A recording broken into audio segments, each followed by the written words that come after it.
Hey guys, Carson here. So today I wanted to prepare a turkey for Thanksgiving.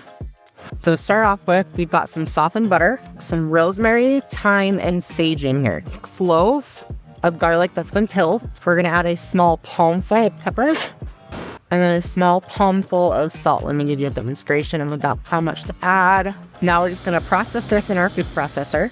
So this is really important that you clean as you go. One of the biggest reasons people get sick during the holidays is cross-contamination and then not cleaning your turkey properly. What we're gonna do is we're gonna take this turkey and we're gonna very carefully separate the skin from the meat. So you can kind of see I'm just gliding my fingers very carefully in here. This is why you wanna wear gloves.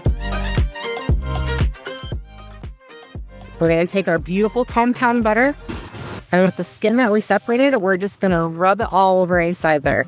Now what I'm gonna do is I'm gonna take these orange slices and lemon slices and put them on top of the butter. Season the outside of the turkey really good with salt and pepper. All right, guys, now our last ingredient might be a little surprising, but trust me when I say it's well worth it. I'm gonna pour in some sparkling apple cider. So we want to make sure that it's temped at 165 degrees in the thickest section of the turkey. So that section is going to be right here in the breast. So you take your probe, stick it in there good, make sure it hits that bone, and temps out at least 165 degrees.